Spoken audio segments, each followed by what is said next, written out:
오늘은 이제 두 주차, 두 번째 주 수업이죠. 예. 지난 시간에는 뭐 정신없이 수업을 진행한 것 같아요. 아무래도 뭐 교재도 없는 수업이고, 사실은 우리가 지금 갖고 있는 교재는 스마트 워킹에 관한 교재일 뿐이지 PC를 관리하거나 활용하는 데 대한 교재는 지금 우리나라에 나와 있는 게 없어요. 그래서 그렇다고 이거를 만들자니 이것도 불편합니다. 왜냐면 수시로 변경되기 때문에요. 만들어 놓으면, 예를 들어서 막 몇 달 동안 고생해서 만들어 놓고 책을 딱 만들면 벌써 묵은 내용 돼 버려요. 그러니까 참 답답한 노릇이죠. 예. 예를 들어서 엑셀이나 파워포인트 같은 경우에는 변동사항이 그렇게 많지는 않잖아요.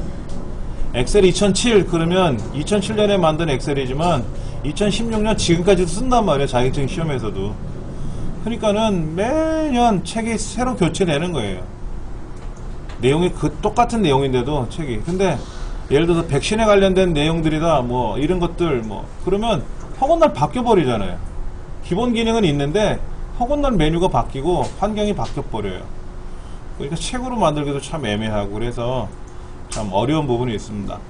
자, 첫 번째 백신이라고 하는 거에 대한 설명을 좀 드릴게요.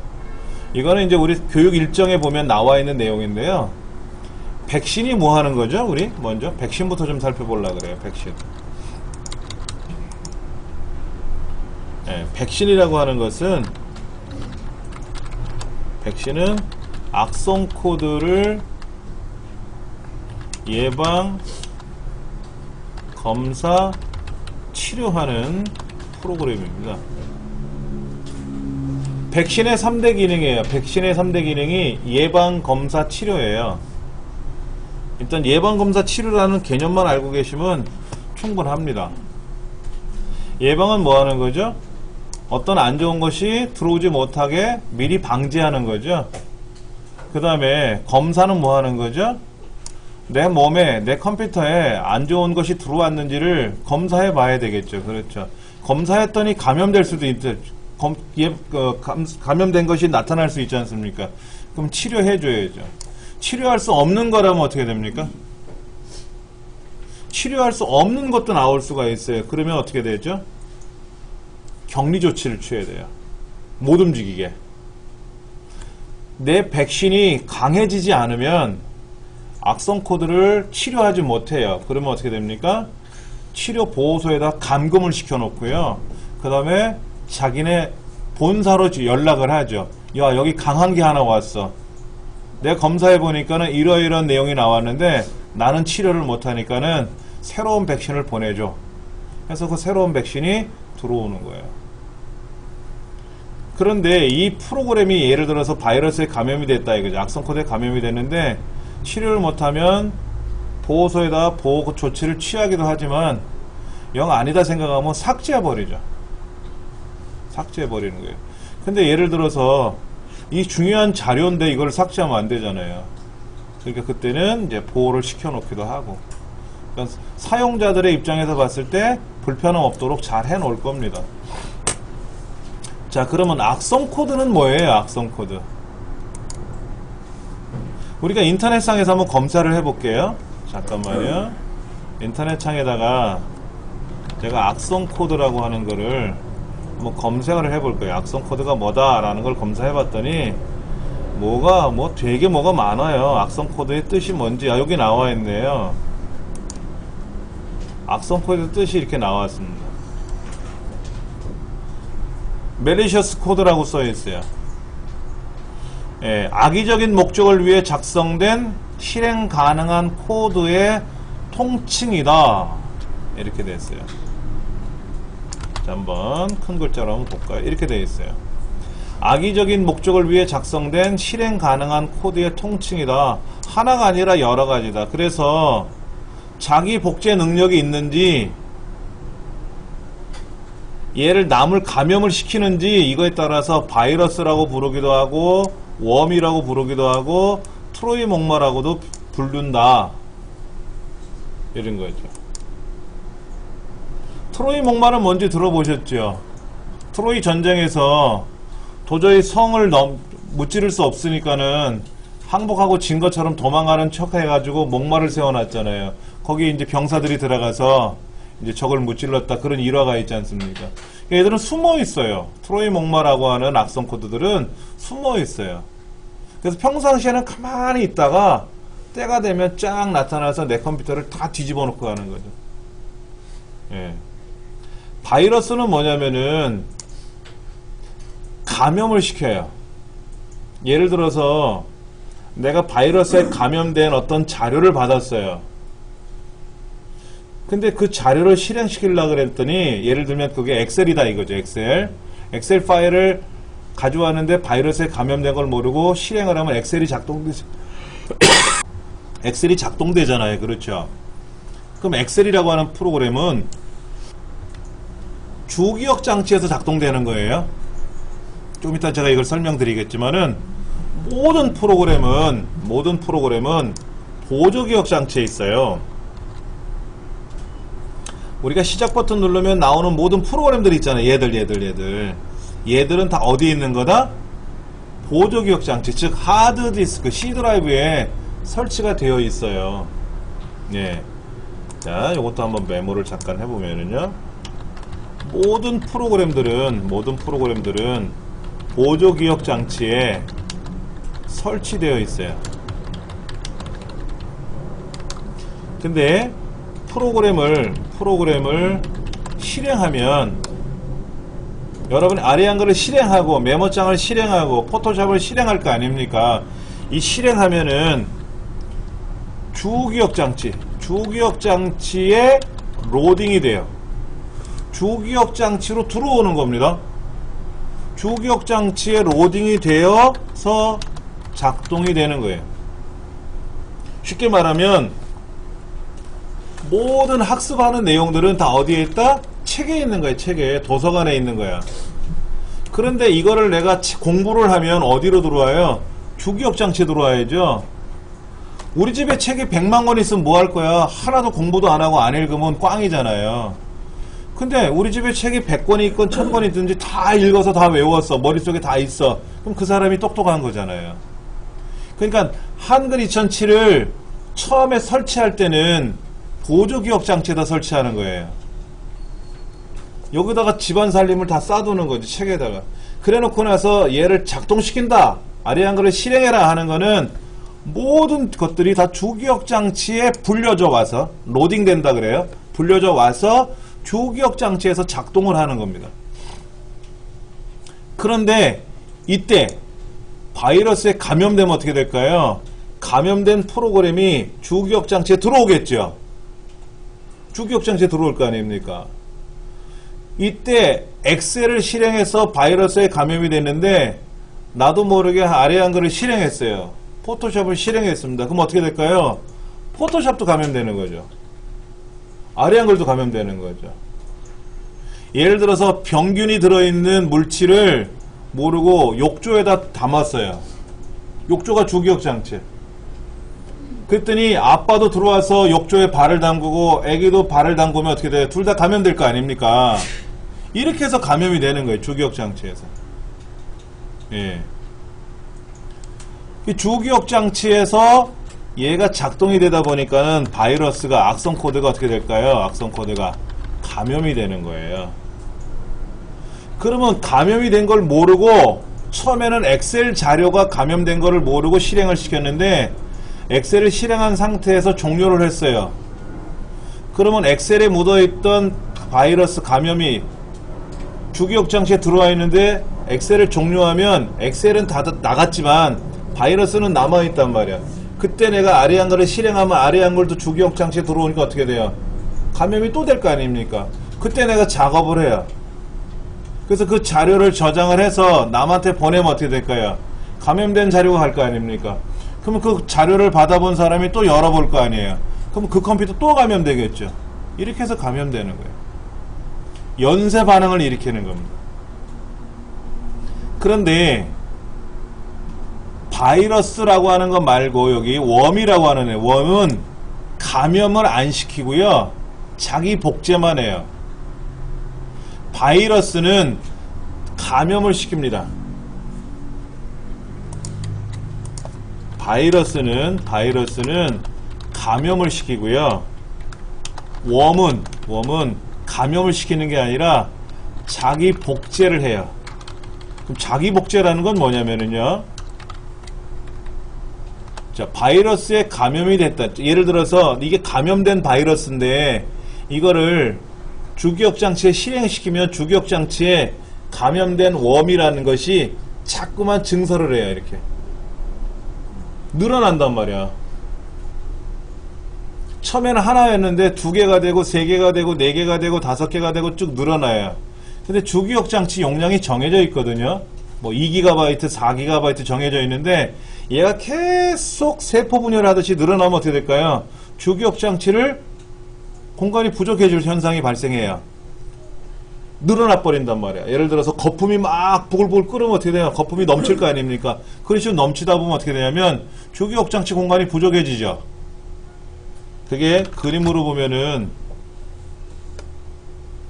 이거예요. 이거. 우리가 컨트롤 쉬프트 ES 키를 누르면 작업관리자 창이 뜨는데 이때 성능이라고 하는 탭에서 현재 주기억장치 용량을 이렇게 차지하고 있는데 웜에 감염되면 얘가 계속 늘어요. 늘다가 저 끝에까지 오면 어떻게 될까요? 저 끝에까지 오면은 더 이상 늘릴 공간이 없잖아요. 그럼 얘는 뻥 하고 컴퓨터가 정지돼요. 종료되는 거예요. 그 다음에 이제 다시 컴퓨터를 실행하면 어떻게 될까요? 또 웜이 자기 복제를 하겠죠? 계속 복제하다 어떻게 됩니까? 뻥 하고 또 멈춰요. 그럼 어떻게 될까요? 일을 못하는 겁니다. 감염은 감염되기만 했지 늘어나거나 그러지는 않아요. 그러니까 다른 곳에 보내지만 않으면 내 컴퓨터에서만 살고 있으니까 상관은 없는 거야. 근데 요즘 뭐 다 온라인 세대니까, 온라인 시대니까는 뭐 이거 USB 메모리 꽂아서 일로 옮기고 절로 옮기고 막 꽂아갖고 옮기다 보면 또 감염되겠죠. 근데 자기 복제라는 것도 굉장히 위험한 거거든요. 이거는 일을 못해요. 솔직히 이렇게 발생하면은. 그러니까 이런 것들, 또 아까 트로이 목마는 숨어 있다가 때가 되면 나타나는 거예요. 언제 나타나느냐? 지정된 날짜들이 있어요. 예루살렘 바이러스라는 게 있습니다. 예루살렘 바이러스라고 하는 게 있는데 트로이 목마 중에 하나예요. 걔는 13일의 금요일 바이러스라고도 불러요.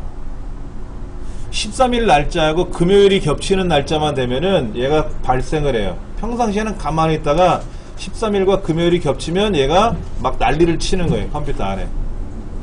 또 미켈란젤로 바이러스 같으면 3월 6일 날이 미켈란젤로의 생일이래요.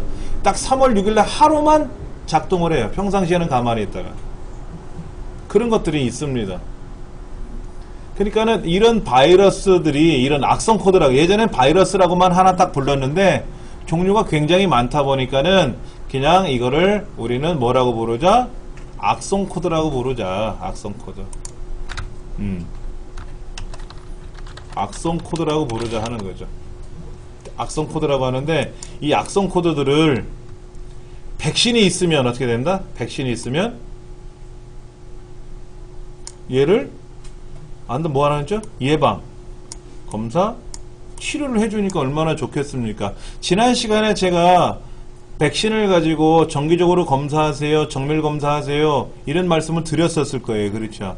그 다음에 백신의 또 다른 기능, 여기에 플러스 하나가 더 있는데 PC 관리 기능이 있다 그랬잖아요. 그래서 그런 기능을 이용해서 내 컴퓨터에 불필요한 공간들이 있으면, 찌꺼기들이 있으면 비워주는 그런 청소부 역할도 해주더라 하는 거예요. 그건 하나의 서비스 차원이고 본래 본연의 기능은 예방검사 치료예요.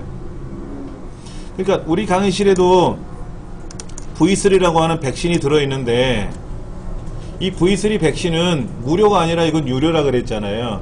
그 여러분 댁에서는 알약이나 V3 라이트나 네이버 백신이나 있지 않습니까? 이런 거를 설치해서 쓰시면 되는 거예요. 그래서 정밀 검사를 하던 일반 검사를 하던 항상 검사하는 습관을 가지셔야 돼요. 예. 이렇게 백신이 좋은 게 있어도 관리를 못하면 어떻게 될까요? 바이러스가 막 들어와요. 근데 하물며 백신이 설치되어 있지 않으면 어떻게 될까요? 그거는 감당 못합니다. 우리나라에 백신 하면 대표적인 사람이 안철수 씨죠. 이 사람이 우리나라에서 백신을 개발했는데 어느 날 자기가 연구한 자료가 깨져나가더라 이거죠. 그래서 왜 그런가 봤더니 그게 바이러스 때문에 그렇다라는 걸 알게 돼서 이거를 백신을 개발하기 시작한 겁니다. 예, 의대를 나온 사람이 이제 컴퓨터 쪽으로 공부를 해서 유명한 이제 백신 전문가가 되신 거죠. 그런데 그 당시 때는 어느 나라에서 바이러스가 발견이 됐다라고 하면 그게 우리나라에 들어오는 데까지 6개월 걸렸어요. 6개월. 플로피 디스크로 우리가 알고 있는 디스켓으로 감염이 됐단 말이에요. 근데 지금은 인터넷으로 감염되잖아요. 근데 어느 정도냐면 미국에서 어떤 바이러스가 감염됐대. 근데 그것이 우리나라에 들어오는데 얼마나 걸리느냐? 3일이면 전 국토의 70%가 감염되는 거예요. 컴퓨터에. 그런데 백신이 있으면 괜찮을 텐데 라고 한 거죠. 저는 백신이 있으니까 이상이 없었어요.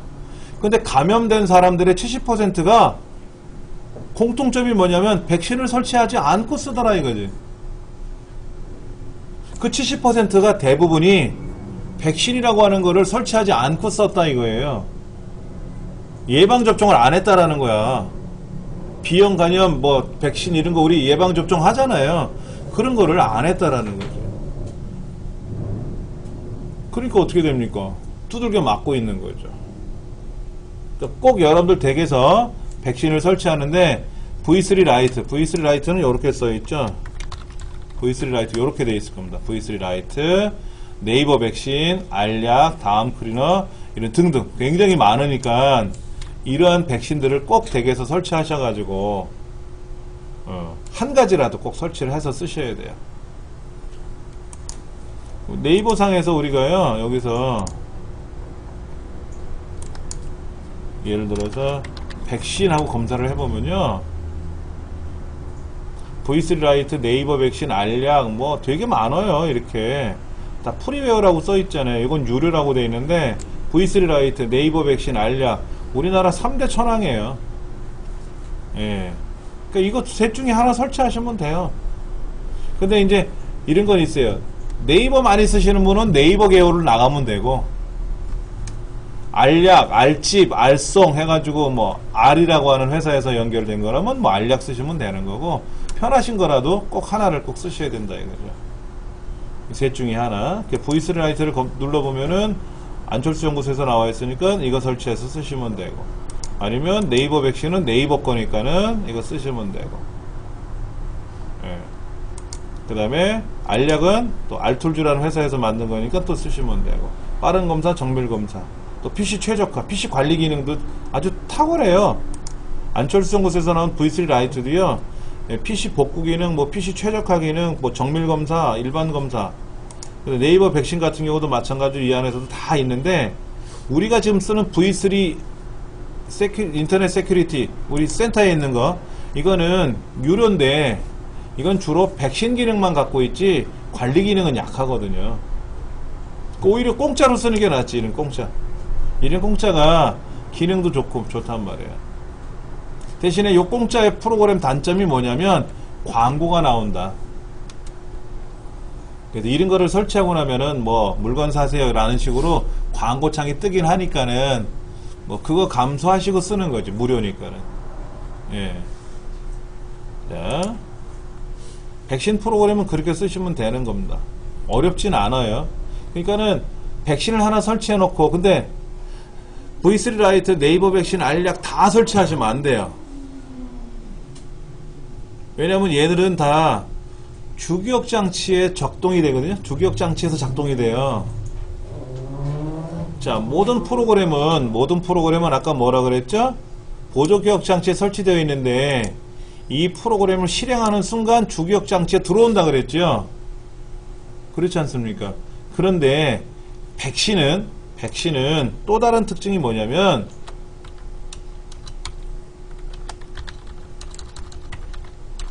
백신은 램 영어로 이제 이렇게 쓰죠. 램이라고 하는 건 이제 주기억 장치라고 그래요. 주기억 장치라고 하는데 램 상주 프로그램이다 그래요. 램 상주 프로그램. 항상 램에서 작동되고 있어요. 컴퓨터를 딱 전원을 켜고 윈도우가 작동이 되면은 백신이란 모든 백신은 다 주기억 장치에서 다 작동되는 거예요.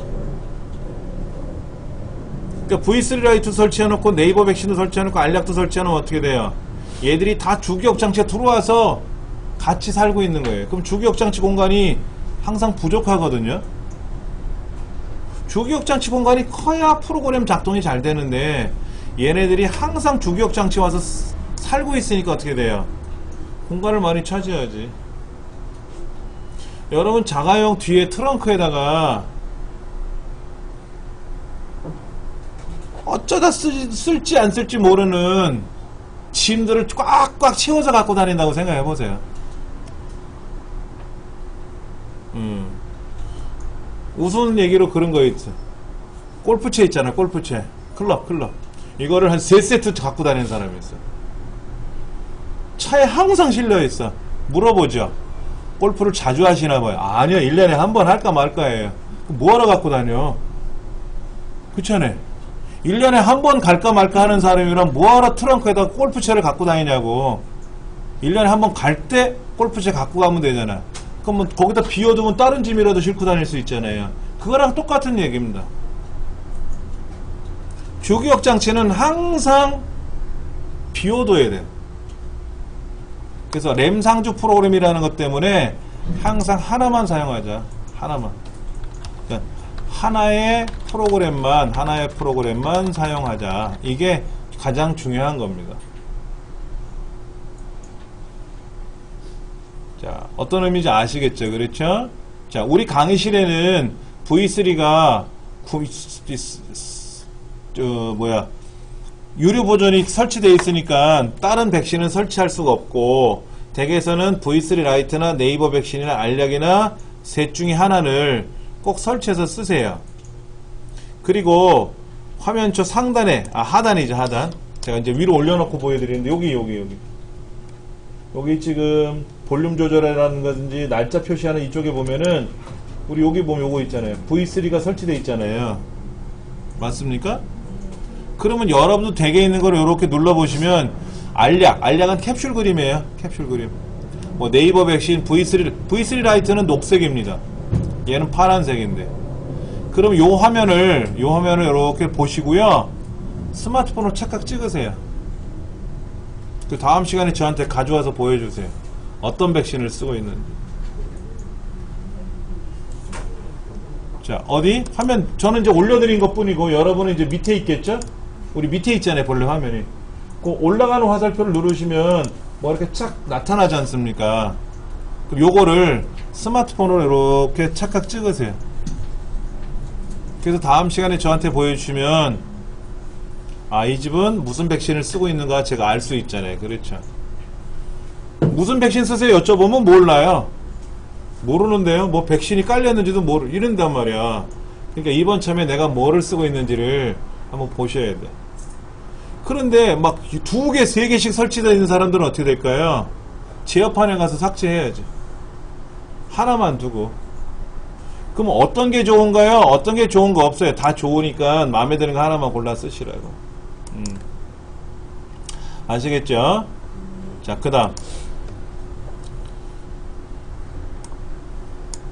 내 컴퓨터를 좀 더 관리하기 좋은 방법 중에 하나가 뭐냐면, 그 딜리버리라고 하는 거, 딜리버리 시스템이라는 게 있어요.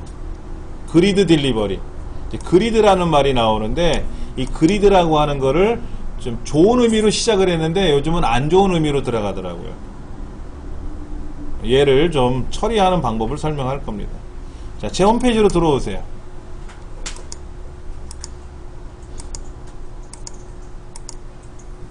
여기 보면은 PC 정비 자료실로 가보시기 바랍니다.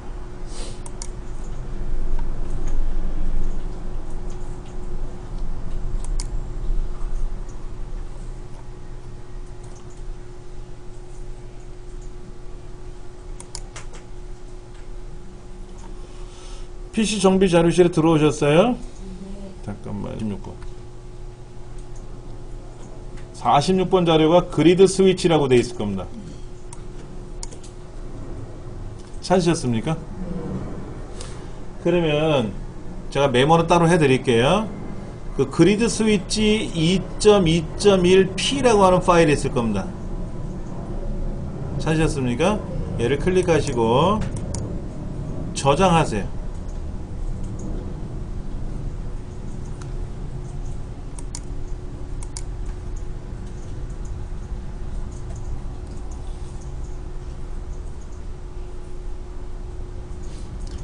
자, 저장을 하셨으면 이 컴퓨터가 일반적으로 내 컴퓨터에 가보시면 내 컴퓨터 문서든 어디든지 가시 실행을 하셔가지고 저 상단에 다운로드란 폴더에 가보면 그리드 스위치라는 파일이 하나 이렇게 올라와 있을 겁니다.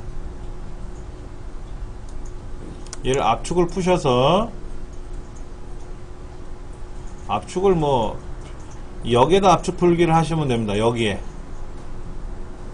폴더를 만들지 않고 여기다 그냥 압축을 푸셔도 돼요. 그럼 그리드 스위치라는 프로그램이 하나 압축이 풀려서 나올 겁니다.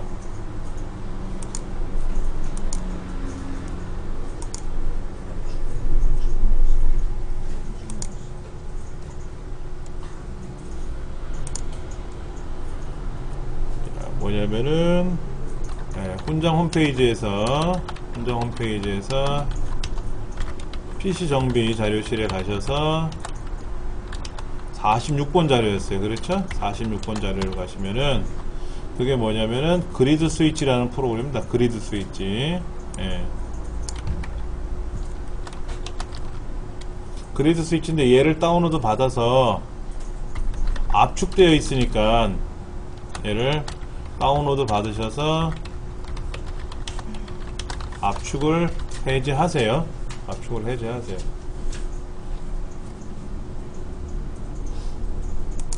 여기까지 다 하셨어요?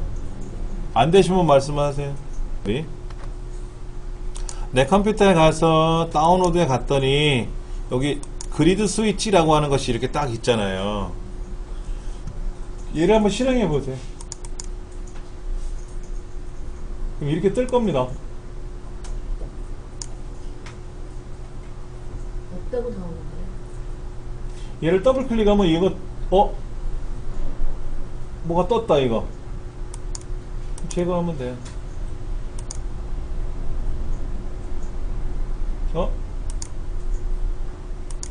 계속 뜨네? 또 뜰래나? 좀 전에 저는 뭐 발견됐다고 해서 제거하라 그랬죠. 여러분도 그런 게 나왔습니까 혹시? 저는 뭐가 걸려는 거니까 나온 거지 이게. 이게 잡은 거잖아요. 그렇죠. 이 그리드 스위치를 얘를 더블 클릭을 하면 이렇게 뜰 겁니다. 이렇게. 자, 요 창이 떴냐 이거지. 이 창이 요게 떴냐 이거지. 그러면 돼요. 그럼 닫으시면 돼요. 그럼 집에 가서도 이거 자꾸 실행해 보고. 자, 지금 제 설명 드릴 거니까 잘 들으시고 따라서 하셔야 돼요. 자, 그러면 얘를 닫고 자시고 하는 게 중요한 게 아니고 얘는 언제 켜는 거냐? 컴퓨터 켜질 때 키셔야 돼요. 중간에 키는 게 아니라 컴퓨터가 켜지면서 얘도 같이 켜져야 돼. 그럼 어떻게 하면 좋을까요? 자, 다운로드 받은 지금 그리드 스위치죠? 그리드 스위치 프로그램은 PC가 켜지면서 바로 작동이 돼야 좋다. 한참 생각나서 이거 켜야지 이거 작동시키는 게 아니라 항상 컴퓨터가 켜질 때 그냥 자동으로 켜지면 좋아요. 그럼 항상 이렇게는 뜨거든요. 그러면 닫기만 하시면 됩니다. 한 번만 닫으면 컴퓨터 종료할 때까지는 얘가 컴퓨터 안에 남아있는 애예요. 예, 백신처럼 쓰는 겁니다. 그럼 이걸 방법은 어떻게 하면 좋으냐면은 방법론은 이렇게 돼요.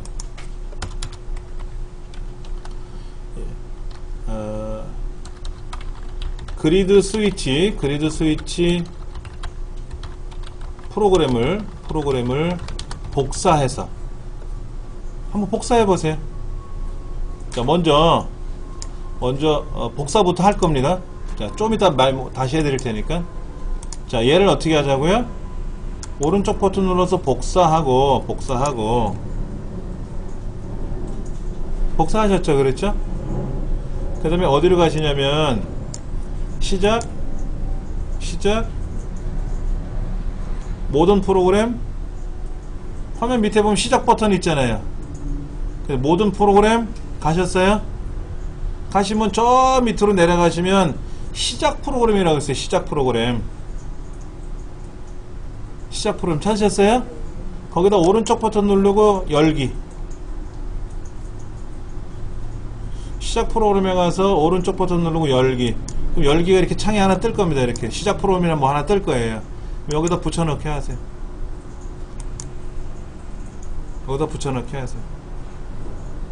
하셨어요? 그러면 컴퓨터 켜질 때마다 얘가 그냥 기본으로 작동되는 겁니다.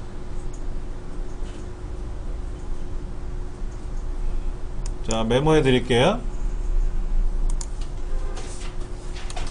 그리드 스위치 프로그램을 복사했어요. 그 다음에 시작에 가서 모든 프로그램에 가서 시작 프로그램까지 갔어요. 그렇죠? 시작 프로그램에 가서는 뭐 하죠? 마우스 오른쪽 버튼 눌러서 열기를 했어요. 그렇죠? 그 다음에 뭐를 하죠? 붙여넣기 하죠.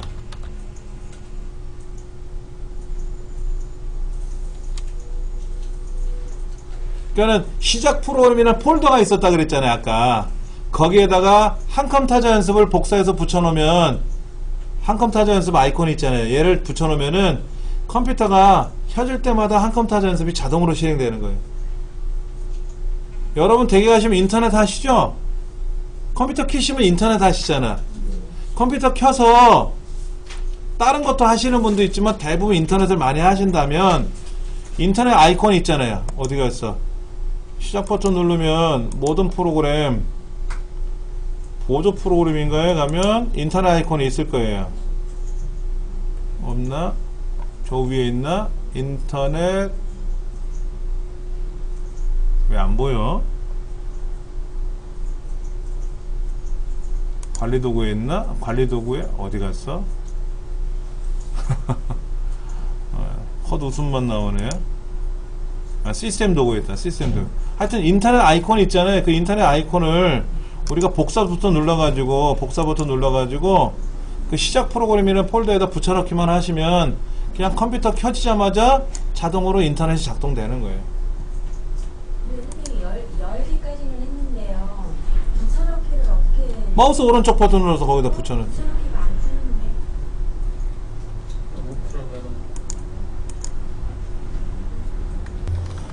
자, 여기 보면 설치 상주 그리드 제거를 누르면 뭐 제거됐습니다. 뭐 모든 바로가기 제거 그럼 제거됐습니다 라는 거는 없다는 뜻이에요. 본래 제거해라 그러면은요 이렇게 안 뜨고요 복잡하게 화면 뜹니다. 또 가만두면 떠요. 굳이 이건 걱정 안 하셔도 됩니다. 그래서 이제 닫으시면 되는 거예요. 이게 닫아놓기만 하면 항상 얘도 이제 램에 상주되는 거니까 그리드 기능이 뭐가 작동이 되면 얘가 탁 잡아내. 그리드 딜리버리 제거라고 하는 거라서 바이러스를 제거하는 건 아니에요.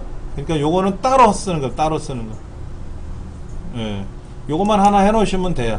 그리드 스위치 프로그램을 복사해서 시작에 가서 모든 프로그램에서 시작 프로그램에 가서 마우스 오른쪽 버튼 열기를 해서 열기를 누르면 시작 프로그램이 열릴 거 아닙니까? 그럼 시작 프로그램에다가 붙여넣기 누르면 그러면 그리드 스위치 프로그램이 들어가서 이 모든 프로그램 안에 여기 안에 그리드 스위치라는 게 항상 열려 있단 말이에요. 이렇게. 그러면 이제 컴퓨터를 키자마자 자동으로 착 열리는 거죠. 아, 선생님, 그러면은 나도 모르게 저렇게 컴퓨터가 그렇게 연결될 수도 있다는 뜻입니까? 그렇죠. 그게 어떻게 연결되냐면요. 예를 들어서 한번 제가 사이트 한번 들어가 볼게요.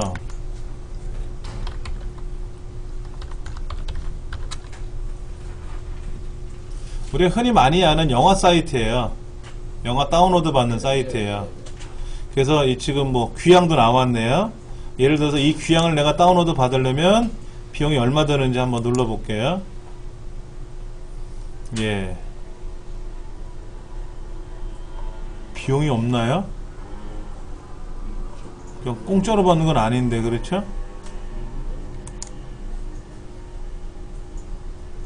지금 회원가입에 로그인을 안 했기 때문에 안 나오나 봐요. 그럼 잠깐만요. 제가 로그인을 한번 해볼게요.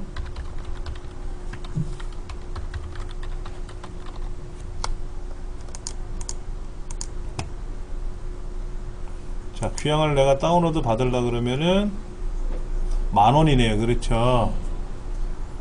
그럼 10,000원 주고는 안 받아요, 사람들이. 예, 200원, 300원에 받으려고 애를 쓰지. 예. 10,000원이죠. 그렇죠. 이게 귀향이라고 딱 대놓고 했으니까 이제 10,000원에 팔리는 거고, 그렇지 않은 것들은 내용이요, 굉장히 뭐랄까, 제목이 야해요. 여기 있는 사이트. 요거는 290원이에요. 그렇죠? 그럼 제가 초고속 다운로드를 딱 누르면 화면 밑에 뭐라고 뜨냐면 뭐라고 떴어요. 뭐를 설치하라 그래요. 우리 네이버에 가서 어떤 걸 다운로드 받으려고 그래도 설치하라 그러거든요. 다운로더를 설치하라 그래. 그러면 그 다운로더를 설치하면 뭐를 설치하려고 제가 가보면 이런 거를 설치한단 말이에요. 이렇게. 그럼 얘를 설치하는 과정에서 그리드 기능이 들어와 버릴 수 있다라는 거죠. 안 들어오면 괜찮은데. 그 다음에 얘를 설치하는 과정에서 어떤 문제가 생기냐면 악성 코드를 유발시키는 기능들을 불러오는 게 있어요. 예. 그 설치할 땐 주의하셔야 돼요. 이런 거 설치할 때는. 무작정 다음 눌러버리면 내 컴퓨터는 그냥 완전히 비빔밥 돼버리는 거예요. 예. 악성 코드 비빔밥 돼버리는 겁니다. 그러니까는 이런 거를 받으실 때도 주의하셔야 되고, 그래서 아까 제 컴퓨터에 PC정비 자료실에 가시면은 여기 악성 코드 제거하기 이런 거 있어요. 악성 코드 제거하기. 그럼 여기에 자 보세요. 영화를 다운로드 받으려고 제가 설치를 했더니 이런 게 설치가 된대. 이런 게 오픈 탭, 사이드 매치, 스폰서 키워드 뭐를 설치한다고 같이 설치된다고 나와요. 근데 다음 누르면 어떻게 될까요? 설치하겠다고 해놓고 다음 누르니까 다 설치될 거 아닙니까? 그리고 컴퓨터를 이제 하다 보니까 광고창도 막 뜨는 거죠. 그 전화가 와요. 선생님, 저희 집 컴퓨터에 막 이상한 창이 막 떠요. 뭐 하셨어요? 아니요. 하나도 안 했어요. 그래. 다 해놓고 나서. 다 했잖아 이거. 근데 이게 뭔 말인지 모르니까 다음을 누른 거겠지. 이거는 안 좋은 거요, 저거는 진짜 더 나쁜 거요 라고 했으면 다음 안 눌렀지. 이거 다 뺐지. 예, 그랬을 거 아닙니까? 그러니까 알고 하셔야 되는 거, 알고. 그러니까는 이런 거를 체크가 되는 상태에서 다음을 누르면 이걸 아는 사람보다는 모르는 사람이 많아요, 우리나라에. 그러니까는 그냥 모르고 클릭을 하잖아요. 그러니까 이런 광고 창들이 뜨면서 얘네들은 그게 스폰서니까 돈을 버는 거지. 그 위험한 행동 중에 하나죠, 이런 거. 그러니까 조심하셔야 될 게 많아요. 항상 조심하셔야 될 게 많으니까 이런 영화를 다운로드 받는 것들도 사실은 조심스러운 거예요. 여기 지금 뭐 영화 중에 보니까는 가족 영화 같은 거 있어요. 가족 영화 보면 뭐 굿다이노 굉장히 재밌어요. 전 영화를 봤는데 말을 못해요, 애기라서. 근데 고인돌 시절인가봐. 공룡하고 애하고 같이 어울리는데 얼마나 재밌는지 몰라요. 기회 되시면 한번 보세요. 예. 그래서 마지막에 이제 가족을 찾는 거로 이렇게 끝나는 건데 애니메이션 너무 재밌습니다. 이거 더빙돼 있대요. 더빙돼 있으면 더 재밌지 뭐. 전 자막으로 봤는데. 근데 290원이잖아요. 영화가 290원짜리 영화가 어딨어. 네이버에 가도 다 4,000원인데 3,500원. 저렇게 가격을 싸게 받는 대신에 뭔가 있을 수 있다라는 얘기. 아니. 그건 아니고요. 그러니까는 우리가 지금 현재 우리나라에서 상영하고 있는 아까 그 귀향이나 이런 거는 10,000원에 받아야 돼요. 그러면 그 10,000원을 제가 10,000원 주고 다운로드 받으면 그 중에 일부가 이제 제작 업체로 가고 뭐로 가고 이제 이렇게 하는 겁니다. 근데 290원짜리 같은 경우는 외국 영화거든요. 외국 영화고, 또 만약에 누가 귀향이라는 영화를 야매로 제목을 바꿔가지고 이렇게 해가지고 올리는 경우도 있어요. 그럼 290원, 300원에 받을 수는 있죠. 그러면 이렇게 받으면 불법이냐라는 거죠. 올린 놈이 죽일 놈이지 받는 놈이 죄가 있어? 그렇잖아요. 받는 사람이 무슨 죄가 있냐고. 올리는 사람이 잘못이지, 만약에 저렇게 되면은. 근데 올린 사람도 잘못, 받는 사람도 잘못이에요, 사실은. 저게 저렇게 해가지고 또 뭐 저작권 이 안에 뭐가 안 좋은 게 들어가거나 그러지는 않고요. 약간 묵은 영화들은 다 가격이 떨어져요.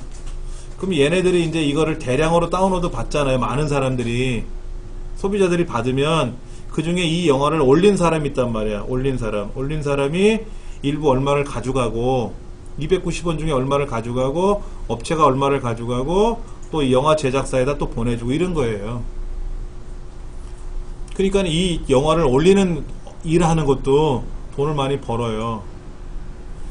근데 이 사람들은 컴퓨터를 막 수십 대를 깔아놓고요, 초고속 인터넷 연결해서 영화를 계속 올리는 거예요. 회원가입을 여러 명 만들어가지고 막 올리는 거예요. 그럼 많은 사람들이 그 영화를 다운로드 받으면 수익이 발생하는데, 예전에 아는 사람 그 아들이 중학생 시절에 이런 거를 했었어요. 그래가지고 한 달에 뭐 80만원, 100만원씩 벌었다고 저한테 막 자랑을 하길래, 자랑하기 전에 재평하기 딱 좋으니까 하지 말라고.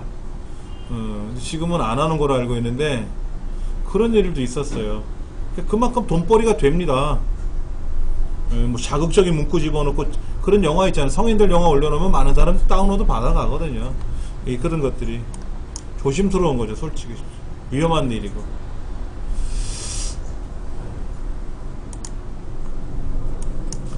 자, 이런 영화를 가지고 우리가 이제 다운로드 받는 과정에서 잠깐 말씀을 드렸는데, 그리드라고 하는 게 이제 그런 거예요. 그리드는 본래는 좋은 취지로 시작했는데 좋은 건 아니다. 지금 현실 입장에서는 그건 조심해야 된다는 거죠. 그 다음에 또 하나, PC 정비 자료실 가시면, 프로그램 자료실에 있나요? 프로그램 자료실 몇 번인가 볼까요? 고클린 14번입니다.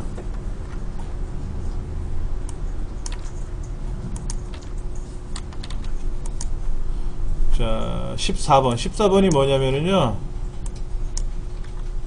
고클린이에요. 고클린.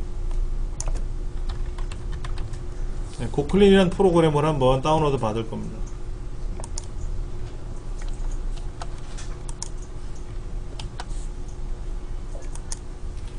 자, PC 정비 자료실에 가셔서 14번에 가시면 프로그램 자료실 가서 14번에 가시면은 고클린이 있고요. 이 고클린을 클릭하셔가지고 실행 한번 하세요. 실행하시면 얘가 설치될 겁니다. 그리드 스위치는 매번 실행을 해야 되는 프로그램이고요. 설치하는 게 아니라, 고클린을 한번 실행을 하면 얘가 설치가 되기 때문에 한 번만 설치해 놓고 쓰시면 되는 겁니다. 고클린은 설치형, 아까 그 그리드 스위치는 실행형이에요. 동의합니다 하고 다음 눌러주는데, 얘는 무진장 많은 사용자들이 사용을 해봤어요. 근데 여기에는 안 좋은 기능은 전혀 없으니까는 믿고 다음 누르셔도 돼요. 근데 그렇지 않은 프로그램들은 이런 거 있잖아요. 이런 거 이걸 잘 보셔야 돼. 이런 거를 잘 보셔야지 뭐가 엉뚱하게 설치가 되는지 안 되는지도 아셔야 된다고. 설치하시면 됩니다.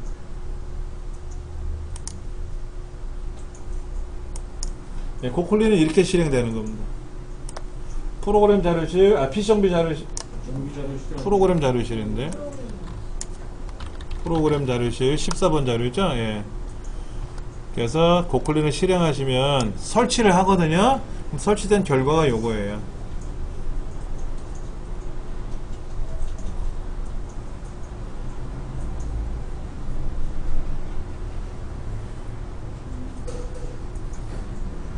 근데 여기서 주의하실 점은요, 뭐 개인정보 삭제라든지, 개인정보 삭제, 그러면 개인정보 삭제라는 게 뭐 홍길동의 전화번호가 뭐고 주민등록번호가 뭐고 이런 게 아니라, 내가 뭐뭐를 열어본 거 있잖아. 네이버에 가서 뭐를 열어봤는지 그런 것도 있겠지만은 내가 동영상을 실행했단 말이야. 동영상 콤플레에서 실행하고 뭐 이런 거. 그 다음에 엑셀을 실행했는데 엑셀이 뭐뭐가 실행됐는지, 그 다음에 입력한 패스워드라든지 이런 거 있잖아요. 그런 정보들을 다 삭제하는 기능이에요.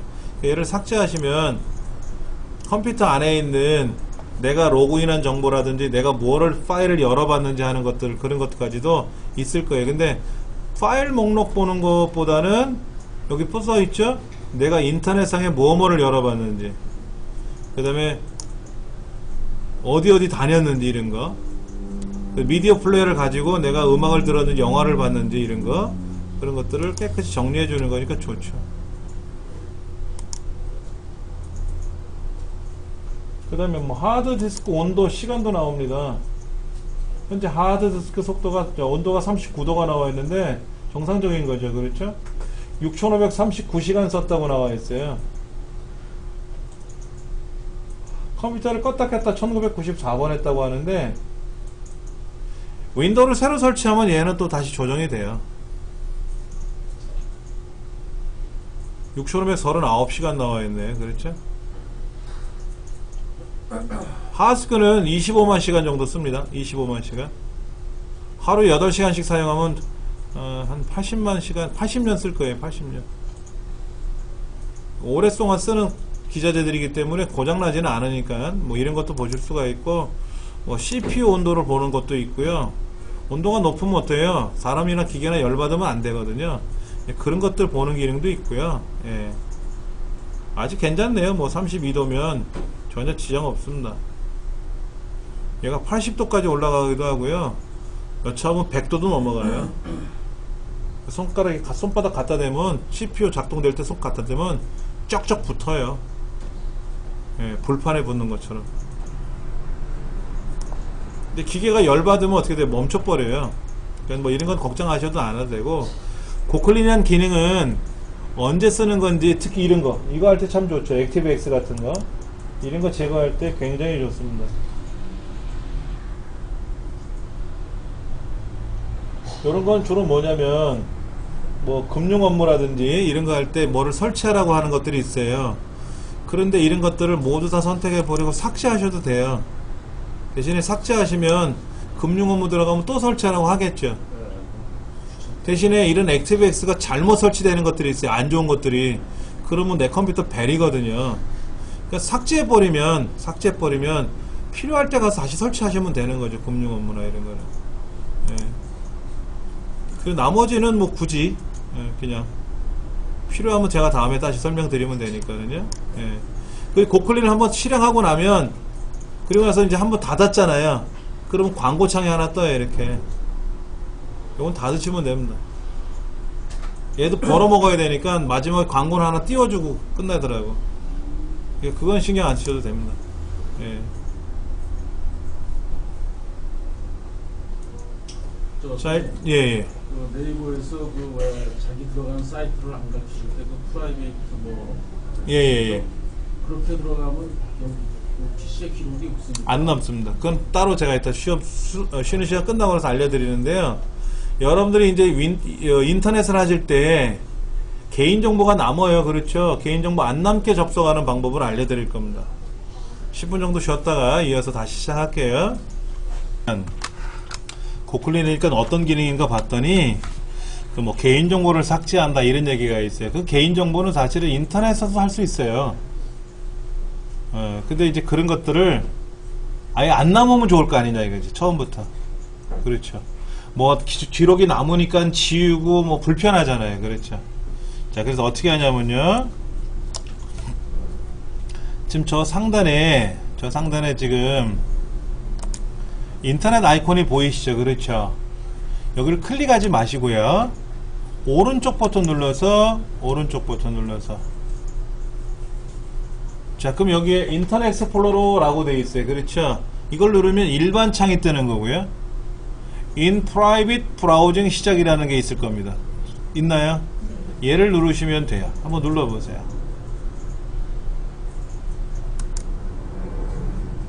In Private이라 그래서 여기 상단에 이렇게 뜹니다. 확인하셨어요? 예, 인프라이빗이라는 기능으로 인해서 여기 뜨는데 얘를 실행하면은 앞에 인프라이빗이라고 파란색이 뜨잖아요. 여기다가 어떤 일을 하셔도 정보가 남지 않아요. 이 상태에서는. 그러면 일반적으로 우리가 인터넷 창을 그냥 실행을 하면 인프라이빗이라는 글자는 없습니다. 그러면 여기서도 우리가 일반적으로 우리가 이제 인터넷을 하시면 일단은 우리가 인터넷을 실행을 하다 보면은 여기서도 인프라이빗을 할 수가 있어요. 예. 그런데 기본적으로 제일 좋은 건 뭐냐면은 내가 필요할 때 그냥 클릭하지 마시고 오른쪽 버튼 눌러서 인프라이빗 브라우징을 시작하고, 또 하나 크롬이 설치되는 분도 있다 그랬잖아요. 크롬은 오른쪽 버튼 누르면 뭐가 뜨냐면 시크릿 창이라는 게, 시크릿 창. 일반 크롬 말고 시크릿 창이라는 크롬 창이 열리는 게 있어요. 시크릿 창을 누르시면은 일반적으로 열리는 창하고 약간 달라져요. 여기 이렇게 안경 쓰고 이렇게 검은 안경 쓴 사람, 모자 쓰고 있는 사람이 있을 겁니다. 이렇게 열리는 게 이게 이제 시크릿 창이라 그래요. 그럼 이제 여러분들이 여기다가 로그인을 하시잖아요. 네이버에다 로그인을 하면 아이디, 패스워드 이런 거 있지 않습니까? 그런데 그 상태로 모르고 그냥 컴퓨터를 닫아버리면 이 크롬 브라우저잖아요. 크롬 브라우저는 아이디, 패스워드를 기억하는 경우가 있어요. 근데 아까 여기 인프라이빗으로 들어오거나 또는 시크릿 창으로 들어왔잖아요. 이 상태에서는 내가 네이버에 로그인을 해도 그 정보가 안 남는다라는 특징이 있어요. 편하겠죠. 그렇죠. 이게 제일 좋아요. 초보자들한테는. 그런데 단점은 있어요. 그럼 처음부터 이렇게 하면 되잖아요. 근데 어느 사이트는 이렇게 인프라이빗 창이라든지 시크릿 창으로 접속을 하면 작동이 안 될 때가 있어요. 그런 경우를 제외하고 뭐 네이버나 이런 데서는 지금까지 사용했던 것 중에 전혀 문제가 되지 않았거든요. 그러니까 여러분이 네이버에 들어오실 때 그냥 인터넷 익스플로러 아이콘을 클릭해서 들어오는 게 아니라 이 상태에서 네이버를 치면 이렇게 네이버 들어오면 네이버 되고, 또 제 홈페이지에 가시면 여기도 다 네이버 있다 그랬잖아요. 그렇죠? 네이버도 있고 다음도 있고 구글도 있고, 제 홈페이지에 오시면은 여기는 뭐 제 거를 홍보하는 내용이니까 그런 거고, 밑으로 내려가시면은 여기에 우리 서부센터, 중부센터 뭐 센터 있고요. 구글도 있고 뭐도 있고 뭐것도 있고 다 있어요. 이렇게 여기 다 여러가지 다 사이트들이 연결되어 있으니까는 여러분들 이거 공부하시라고 제가 이거 사이트 링크를 다 연결해 놓은 거거든요. 예. 자, 그러면 여기 들어가시면은 어딘지 아시죠? 여기요. 지금 제 홈페이지 밑으로 쭉 내려가시면은요, R툴즈라고 있어요. 저 R툴즈 한번 가보세요.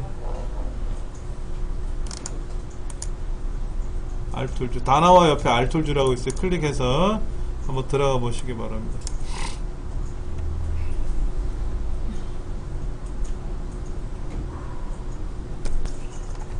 R툴즈 사이트에 들어왔는데 이 안에 지금 기능이 많아요. 여기에 R집을 누를 겁니다. 압축하는 프로그램이죠. R집 누르셨어요? 누르시고 밑을 보셔야 돼.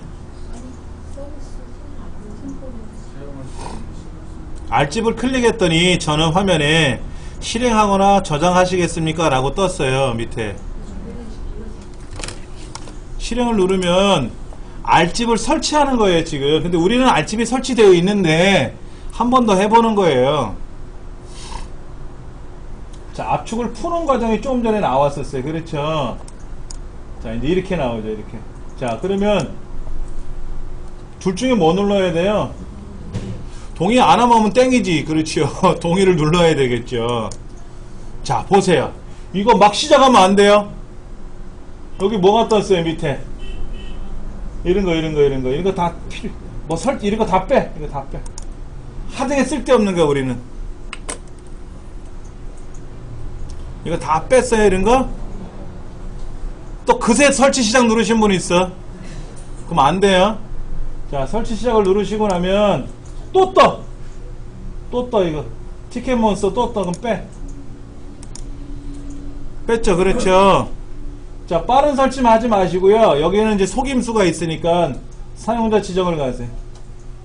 사용자 지정. 그럼 화면이 좀 바뀝니다. 자, 이렇게 떠요. 이렇게. 자, 보세요. 바탕화면에 아이콘 만들 거냐? 아예 안 만들어도 돼. 얘 실행할 거냐? 실행 안 해도 돼. 시작 메뉴 폴더 만들기? 이건 뭘까? 시작 메뉴 폴더 만들기?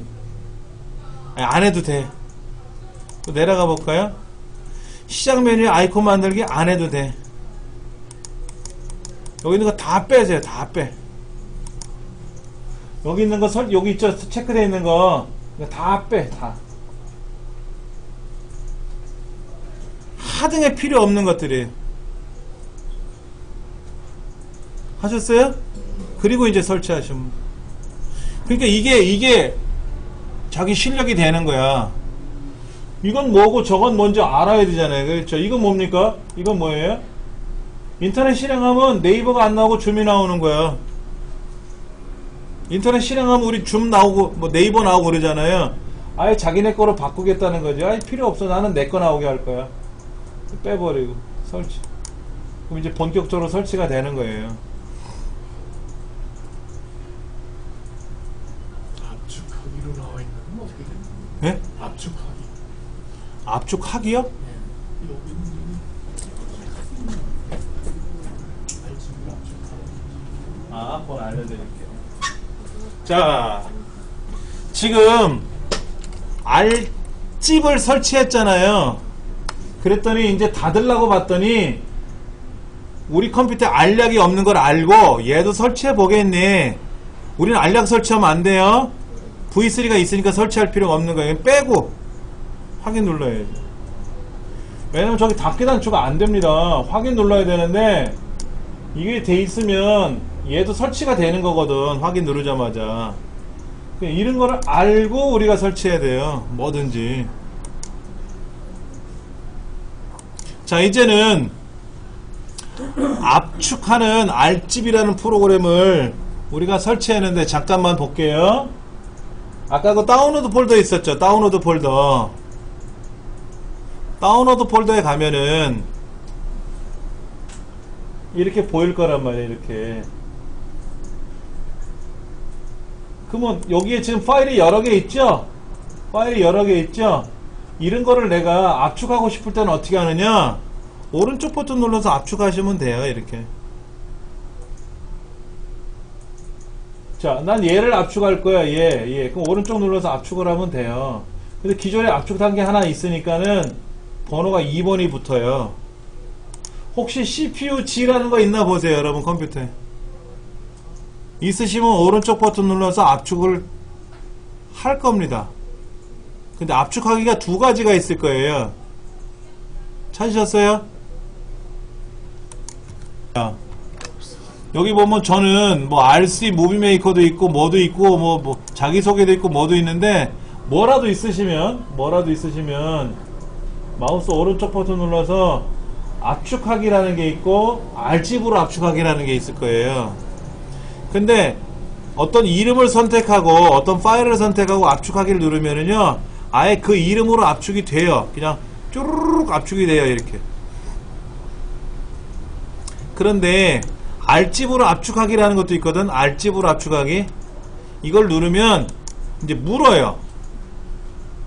너 지금 압축하려는 애가 얘인데 얘를 어떻게 압축할 거니? 물어요.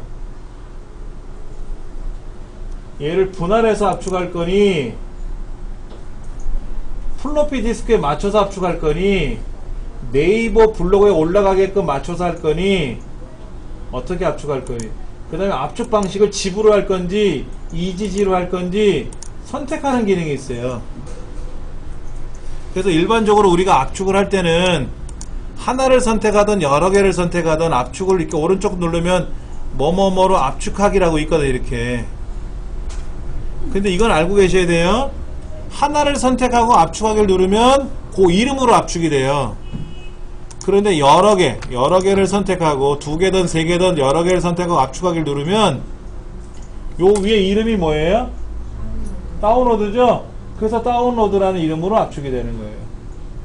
만약에 이 사진 폴더에 가서 이 사진 샘플이잖아요. 여기서 압축하기 누르면 어떻게 돼요? 예. 샘플 픽처 사진 저기 샘플 사진이라는 걸 압축을 하는 겁니다. 자, 여기 한번 보세요. 강사자료실에 있는 프로그램 여기에서 얘를 압축을 하려고 그래. 얘를 압축하려고 그래. 그러면 이름이 뭐로 나온다고요? 여기 이름이 프로그램이잖아. 폴더 이름이. 그래서 프로그램으로 압축한다. 이렇게 나오는 거예요. 그러니까 압축하는 걸 배우는 건 아니고 지금 어떤 프로그램을 설치했단 말이에요. 그렇죠? 자, 그 다음에 그 압축하기를 우리가 이제 압축을 풀어보든지 뭐를 하고 나면 컴퓨터가 이제 이 프로그램을 사용해본 흔적이 있잖아요. 사용을 해본 흔적이 있으니까는 얘를 닫으면 업그레이드 할 거 있는지, 업데이트 할 거 있는지를 업데이트 할 게 있는지 없는지를 찾아요. 근데 지금 업데이트만 안 나왔죠. 아까 RGB라는 거를 제가 잠깐 했었잖아요. 근데 업데이트 하시겠습니까? 라는 창이 안 떴죠. 그렇죠. 만약에 업데이트라는 창이 뜨면은 업데이트는 하는데 아까 설치할 때 주의사항이 뭐였어요? 뭐 팀온도 설치할 건지 뭐도 설치할 건지 체크되어 있었잖아. 그거 다 풀르고 그 다음에 빠른 설치 뭐 사용자 지정 설치가 있는데 빠른 설치하지 마시고 사용자 지정 설치로 가셔가지고 또 다 빼시고 그리고 이제 다음 눌러서 설치를 하시지 않습니까? 그래서 또 설치 다 끝나고 나면은 얘도 설치하실래요? 묻는단 말이야. 그러면 빼시고 확인 눌러야 돼. 내가 필요한 게 아니라면. 그런데 일반적으로 다른 반에서 어떻게 하는지 몰라도 컴퓨터 엉망이 돼 있는 거예요. 뭘 그렇게 다 깔아놨는지. 자, 어디 가서 알집을 설치할 겁니다. 그러면 주의사항은 얘기 안 했는지 그냥 다 엉망진창으로 압축을 해놓는 거예요. 그래서 이것도 깔리고 저것도 깔리고 광고창도 열리고 다 해놓는 거예요. 배추밭에 가서 배추를 뽑아서 이거를 식재료로 쓸 겁니다. 그러면 우리가 깨끗이 씻어야 되잖아. 마치 흙 묻은 거 그냥 어저저저 먹는 거하고 똑같은 거예요. 그러면 안 된단 말이야. 프로그램이라는 게 주의사항이 있어요. 프로그램은 상용이 있고 무료가 있어요. 상용은 돈을 내고 사서 쓰는 거고 무료는 공짜로 쓰는 거잖아요. 그렇죠? 상용 프로그램은 설치할 때 주의사항이 없어요. 상용 프로그램 주의사항이 없습니다. 왜? 돈 주고 사서 쓰기 때문에 광고창 이런 것도 안 나와요. 근데 문제는 무료 프로그램 있잖아요. 무료 프로그램들은 설치할 때 주의사항이 많아요. 어떤 주의사항이 있을까요? 아까 그런 스폰서 뭐 광고 이런 거 있었잖아요. 그렇죠? 그 다음에 같이 설치되는 동반 설치라고 하죠. 동반 설치되는 것들 이런 거 등등등등 해가지고 주의사항이 굉장히 많아요. 공짜 쓰는 데는 그만한 대가는 치러야 돼. 왜냐면 이 사람들은 공짜로 쓴다는 이유로 돈을 벌어야 되잖아요. 우리한테 공짜로 주는 대신에 어디서 돈을 받아와야 된잖아요. 그래서 광고나 이런 것들을 계속 실어주는 건데 그것 때문에 사용자들은 불편할 때가 많죠. 솔직히 그래요. 그럼 그게 선생님 깔렸을 때는 어떻게 되거든요? 얘가 깔렸을 때는 자 모르고 프로그램을 설치했다. 지금 한 거죠. 지금 설치한 거잖아. 지난주에 했는데 모르고 내가 프로그램 설치했어. 알고 보니 지난주에. 그럼 지난주잖아요. 그렇죠. 날짜는 알잖아. 대충 1년 전에 그랬어요. 그러면 힘들겠지만 지금 그럼 어디 시작에 가서 제어판에 가서 프로그램 관리 프로그램 제어 관리 있잖아요. 프로그램 설치 제거 프로그램 설치 제거로 가야지.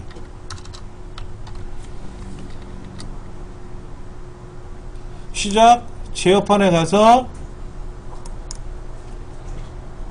프로그램 관리가 있잖아요. 프로그램 제거 있잖아요. 여기 가셔야죠, 여기. 그러면 날짜가 있잖아요. 날짜, 여기 날짜. 날짜 선으로 딱 찍어보면은 오늘 날짜, 제가 오늘 날짜 지금 고클린 설치했잖아요. 알집도 설치했죠? 이런 게 나온단 말이에요, 이런 게.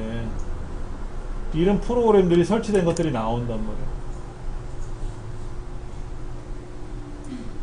그러니까 이것이, 내가 고클린을 내가 모르고 설치했어. 그럼 이제 어떻게 돼? 이걸 오른쪽 눌러서 제거 변경. 그래서 고클린을 제거해야죠.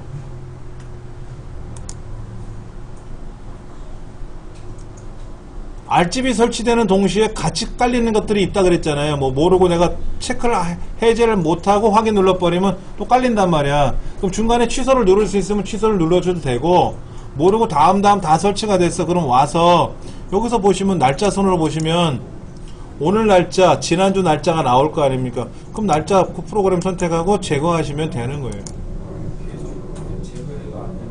제거를 해도 안 되는 경우는요, 얘가 연결이 되어 있는 것도 있어요. 연결.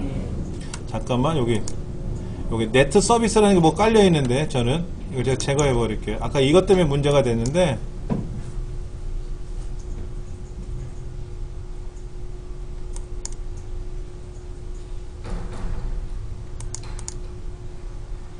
제거를 해도 안 없어지는 거는 아니고요. 예를 들어서 광고창 같은 거 있죠. 광고창 같은 거. 광고창 같은 거는 어떤 게 예를 들어서 제거했다 이게. 근데도 광고가 나올 수 있어요. 그럼 다 못 지운 거지. 다 못 지운 거예요. 그럼 이제 그런 것들은 어려워져요. 어디에 뭐가 처박힌지를 알아야 제거를 하죠. 선생님, 네이버 컴퓨터가 한번 그 글자를 다운받을 때, 글꼴을 받을 때 그게 같이 설치를 하죠. 설치가 되어버려서 예. 그거를 제거하려니까 제거가 안 돼요. 아니요. 네이버 클리너는요. 여기서 아무리 제거를 해도 제거가 안 되고요. 네네. 밑에 아까 펼치 목록 있었잖아. 네네. 프로그램이 작동되는 거 있었잖아요. 아까. 네. 거기서 네이버 클리너를 종료하시고 제거하셔요. 네네, 그냥은 제거 안 됩니다. 여기 보시면 아까 그 프로그램 목록이 있었잖아요. 미리 작동되는 거 있잖아요. 여기 가면 네이버 백신이나 알약이나 뭐 이런 거 있잖아요. 그럼 그거를 마우스 오른쪽 버튼 눌러서 종료를 하셔야 돼요. 종료. 여기는 종료되는 게 없지만은 만약 종료가 되는 게 있다 그러면 요거 지금 여기 지금 뭐죠? 그리드 스위치잖아요. 그리드 스위치. 네. 얘를 여기서 제거가 안 돼요. 만약에 제거한다 그래도 네네. 얘를 오른쪽 눌러서 종료를 시키고 나서 네네. 그래야 메모리에서 빠져나오잖아요. 네네. 그리고 제거를 하셔야 돼요. 그냥은 제거가 안 될 수 있으니까. 화면에 떠요. 지금 프로그램이 작동 중에 있어서 제거가 안 됩니다 라고 하면 그 작동되고 있는 프로그램을 멈춰놔야 돼. 그거는 연습이에요. 연습. 방법은 똑같은데 그거를 많이 해본 사람하고 한 번도 안 해본 사람하고는 천지 차이기 때문에 많이 해보셔야 돼요. 그리고 내 컴퓨터 창에 뭐가 깔려 있는지 얘가 뭔지 제가 뭔지 모르시면 이 화면, 이 프로그램 제거 창 있잖아요. 프로그램 설치된 목록 창, 얘를 착각 찍어서 가져오세요. 이 창을 찍어서 가져오시면 제가 이 창을 보면서 뭐를 제거하세요 하세요 라고 말씀드릴 테니까. 최소한 여기서는 제거해야 되는데 만약에 5개가 다 제거해야 돼야만이 전체가 깨끗해지는데 모르고 4개만 제거했어. 하나가 남아있으면 그 하나가 나머지 또 불러와요. 그러니까 반드시 제거할 프로그램이 내가 뭔지를 모르시면은 이거를 스마트폰으로 착각 찍어서 가져오시면 제가 확인해 드릴 테니까는요. 예. 이해되시겠죠? 오케이. 자, 그러면 우리 책을 좀 보도록 하겠습니다. 책 없으신 분들은 옆 짝꿍을 좀 같이 봐주시면 되고요. 이 책은 스마트 워킹에 관한 내용인데요. 이 책의 주제는 스마트 워킹이에요. 스마트 워킹은 뭐냐면 똑똑하게 일하는 겁니다. 스마트가 똑똑하다는 뜻이고 워킹은 일하는 거잖아요. 그렇죠? 똑똑하게 걸어가는 게 아니라 일하는 거잖아요. 여기서는. 그럼 어떻게 똑똑하게 할 거냐 이거지. 이 책은 주로 구글에 있는 기능을 한정해서 설명하고 있어요. 자, 첫째, 여러분 댁에서는 이 책에 있는 내용을 먼저 읽으셔야 돼요.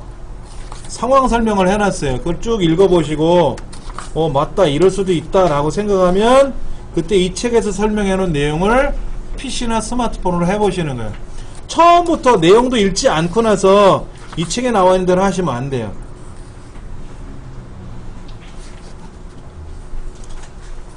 자, 어디로 가시냐면 이 책으로 가시면 교재 33쪽입니다.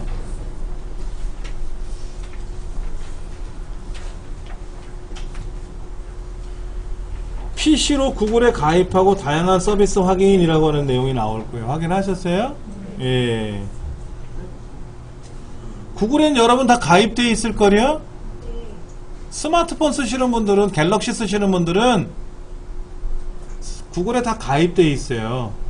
근데 가입되어 있는 내 계정을 모르면 안 됩니다. 자, 아까 우리 컴퓨터 있었죠? 자, 인터넷 창에 알툴 준 여긴 닫고요. 여기 화면에 보시면은 구글 계정들을 쭉 모아놓은 게 있어요. 구글 계정들을 이렇게 모아놓은 게 있어요. 여기 관리자라고 있어요. 관리자. 제 홈페이지에 쭉 내려가시면 서브센터, 중부센터 쭉 보이고 그 밑에 구글이라고 되어 있고 관리자라고 있어요. 그렇죠? 그 관리자를 클릭하세요. 관리자를 클릭하시면 구글이라는 관리자 사이트로 들어갑니다. 이렇게 들어가요. 그럼 여러분이 여기에 로그인을 하셔야 됩니다. 지금부터 로그인하는 방법을 한번 해볼 겁니다. 알아서 로그인을 해보시고 로그인 못하시는 분들은 제 설명대로 하시면 돼요. 여기다가 여러분들의 구글의 아이디가 있어요. 구글 아이디는 구글 지메일 주소로 되어 있습니다. 지메일 주소로 이렇게 떠요. 그러면 로그인 상태 유지하지 마시고요. 로그인 상태 유지하지 마시고 이제 비밀번호를 넣어주시는 건데,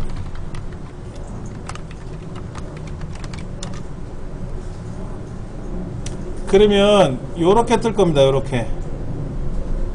그래서 기기 연결 중 하고 뜨는데 어느 나라에 어느 동네에 내 핸드폰이 있는지 찾아요. 지금 이때요, 여러분 스마트폰에서 위치 정보 있죠? 위치 정보, GPS 얘를 켜놓으시면 돼요. 위치 정보를 켜놓으셔야 금방 찾아요. 이때 벨 울리게 하지 마세요. 그럼 여기 막 벨이 울리니까는 일단 요렇게 놓으세요. 요렇게 놓으세요. 이 기기 관리자는 뭐냐면은요, 내가 핸드폰을 두고 왔어 어디다가. 근데 못 찾겠어. 어디다 두고 왔는지. 그럼 내 핸드폰이 어디 있는지 찾아야 될 거 아닙니까? 그 대충 여기 위치가 나온 거죠. 내 핸드폰 위치하고 50m, 반경 50m 이내에서 정확히 찾아요. 위치 정보를 설정해 놓으면 더 빨리 찾을 수 있는 거고요. 위치 정보를 모르면 어떻게 된다? 위치 정보를 안 해놓으면 좀 시간이 걸려요. 여기 30m라고 되어 있나요? 네, 30m 이내에서 정확도를 나타내고 있어요. 제가 4월 11일 날 이 기기관리자 한번 접속을 했었나봐요. 오늘 4월 15일이죠? 이렇게 나오는 거죠, 이렇게. 자, 그 다음에 벨 울리기를 누르면 실제 벨이 울려요. 진동을 해놔도 벨이 울립니다. 이거는요.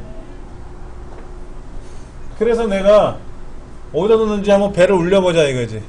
냉장고에다 넣어놨는지 어디다 넣었는지 못 찾겠어. 장롱에다 넣어놨는지 전자레인지 넣었는지 모르겠어. 벨을 울려보면 띠리띠리 울릴 거 아닙니까? 그럼 내가 어디 장롱에다 넣어놨구나, 아니면 어디 반지꼬리 어디 넣어놨구나 알 수 있겠죠. 그렇죠? 근데 우리 집은 아닌 것 같아. 그러면 어디다 들었는지 위치를 보고 찾으러 가야 되겠죠. 근데 내가 지난밤에 술 먹고 어디다 흘렸는지 강남 어딘가에 떴어. 이거 못 찾을 것 같아. 그럴 수도 있잖아요. 그러면 기계는 잃어버릴 줄 몰라도 이 안에 정보가 있잖아, 정보. 이 안에 정보를 어떻게 할 거냐 이거지. 그때 초기화를 시켜버리면 여기 있는 게 다 원격으로 지워지는 거예요. 초기화 시키면 뭐냐면 얘가 스스로 껐다 켜져요. 스스로 껐다 켜지면서 공장 초기화가 됩니다. 공장에서 처음 생산된 거 우리 구매하면 아무것도 없잖아요. 기본 앱만 깔려 있잖아요. 전화번호도 하나도 없고요. 그렇죠. 그렇게 싹 지워지게끔 하는 기능입니다.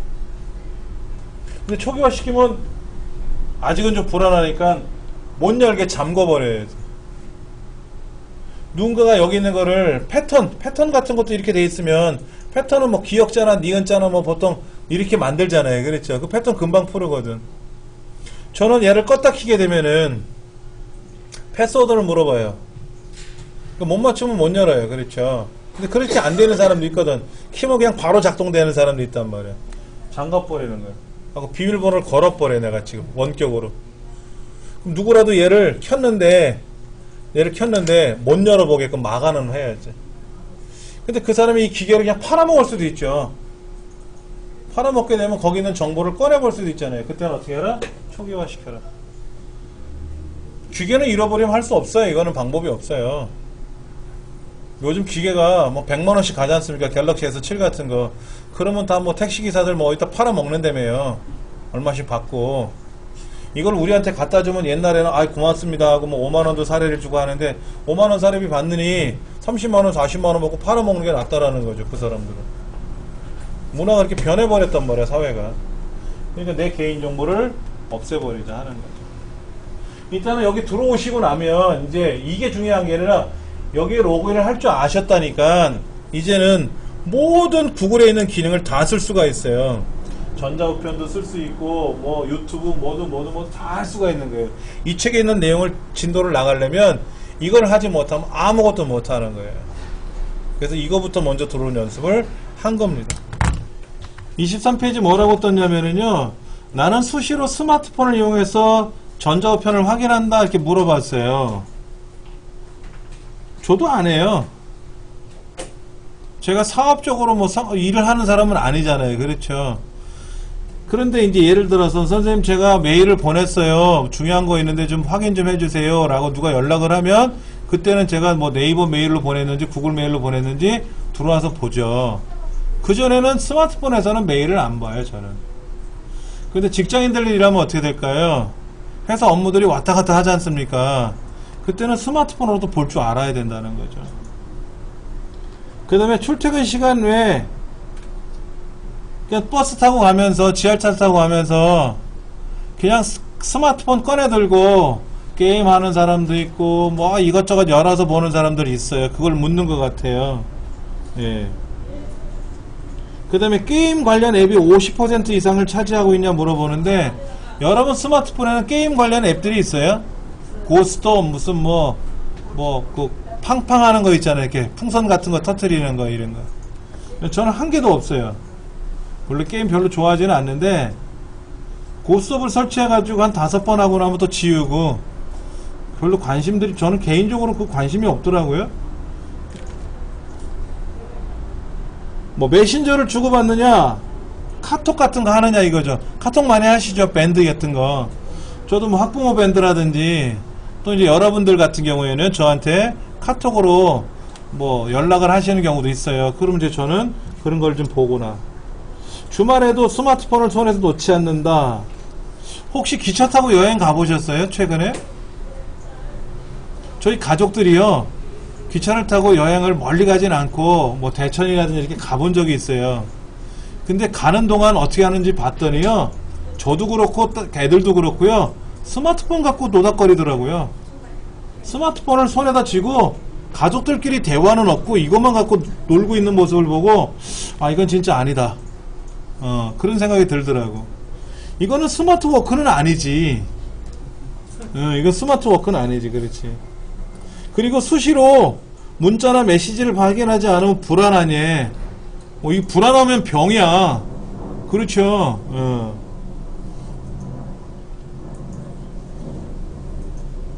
그 다음에 요즘은 컴퓨터 켜놓고 컴퓨터에서 작업하는 게 아니라 스마트폰 갖고 검색하고 물건 구매하는 게 많아요. 솔직히 추세가 변해가고 있습니다. 그런데 이제 세세한 거를 볼 때는 PC로 보는 경우는 있겠지만은 요즘 젊은 사람들 추세가 PC로 켜서 보는 게 아니라 지하철 타고 가면서 새로운 물건 나왔는 거 검색해보고 결제하고 뭐 이렇게 하는 경우가 많더라고요. 예. 자, 그런 내용들에 대한 설명이 그 다음 페이지에 보면 쭉 나와 있는데요.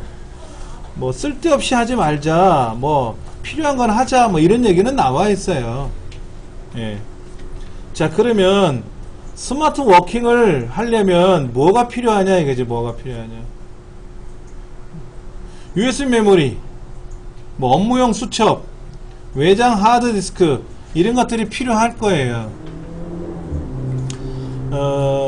지금 학교 다니는 우리 작은애는 OTG라 그래서 USB 메모리인데 스마트폰하고 연동하는 거예요. OTG 케이블만 팔기도 합니다. 그럼 일반 USB 메모리를 케이블에다 연결해서 스마트폰에다 꽂으면 돼요. 그러면 USB 메모리에 보관되어 있는 과제물 같은 거를 꺼내서 엑셀이나 파워포인트 아리한 걸로 편집도 하고 그래요. 왜냐면 컴퓨터가 이렇게 지급이 되어 있지 않고 쉬는 시간에 일을 못 하잖아요. 점심시간 같은 경우에는 컴퓨터가 없잖아요, 학교에. 그러면은 그걸 가지고 작업을 하고요.